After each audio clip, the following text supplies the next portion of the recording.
Russian soldiers whose comrades are dying en masse are tonight appealing directly to the Russian president for help.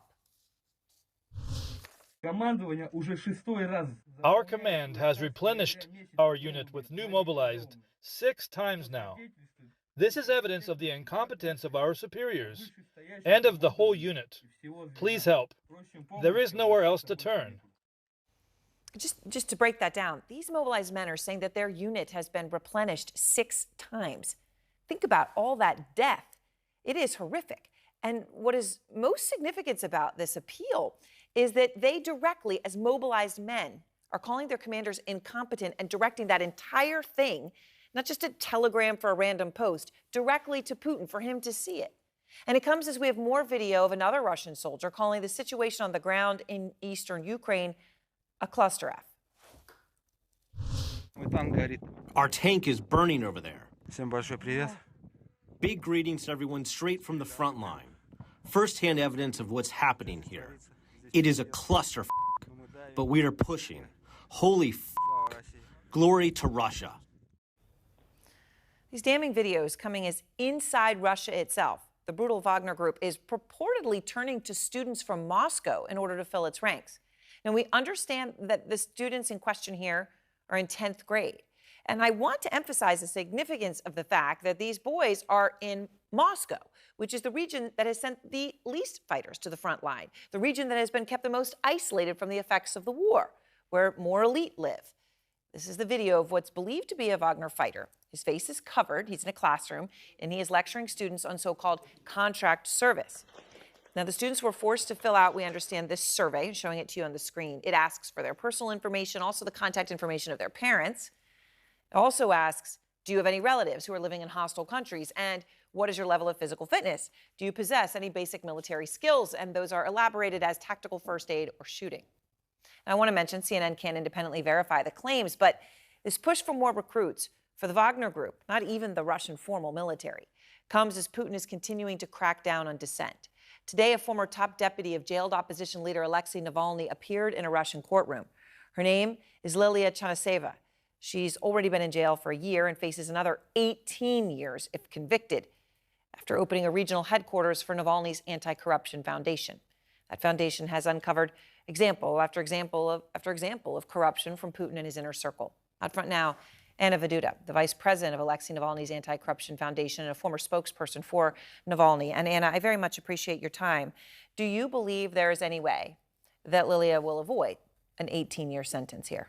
Well, unfortunately, we don't have, any evidence that would suggest that she would avoid that, because the way she's been treated for all this time, the way that she's been put into this detention center instead of being under house arrest, for example, because this is the measure which is implied when the prosecutors are afraid that the person will try to escape the country, try to escape the justice. But Lilia is on the opposite. She was always very vocal about her staying in Russia, not going anywhere, and not leaving her country and not leaving her region. So this, and then the fact that she was not allowed to talk to her parents on the phone, not to have visits with them, with her parents and with her husband for all the 16 months behind the bars.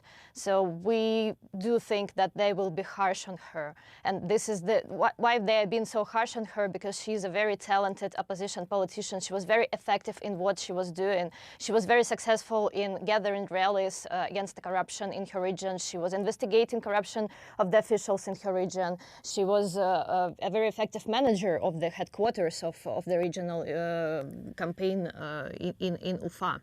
And I know that this, of course, her situation right now is coming ahead of, of Navalny's, again, I use the word trial with great quotation marks, is coming up as well.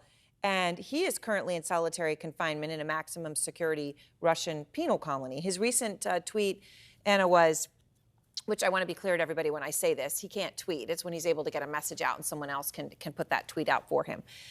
It was, the main torment of imprisonment is, of course, the inability to see the faces of your family, to talk to your loved ones.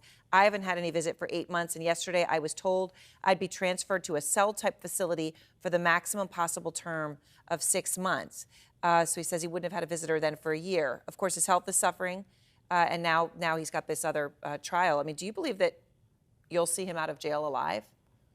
Of course, I believe I will see him out of jail alive, but we also understand that his sentence is a life sentence in terms that it's either his life sentence or Putin's. So as long as Putin is in the office, Navalny will not see freedom. But we do believe that we will see him free one day, and we will get the Putin out of Kremlin and, of course, out of Ukraine. And I know, Anna, obviously you know Lilia very well, and she made the decision to stay. I know if you were to go back now, you would be arrested. You can't go back. You know what would await you at this point. Are there others who are still continuing to try to stay in Russia and continue this fight? Of course, there are a lot of people, there are still people who are protesting against the war right now in Russia, and there are a lot of people in detention, political prisons, who've been protesting, opposing this government and this war. Of course, a lot of people decide to stay, and they do it for the reason that it's their country, and they don't intend to leave it. They don't intend to, leave it in the hands of these bandits in Kremlin, and they're waiting for the time to be free, to make Russia free and great again.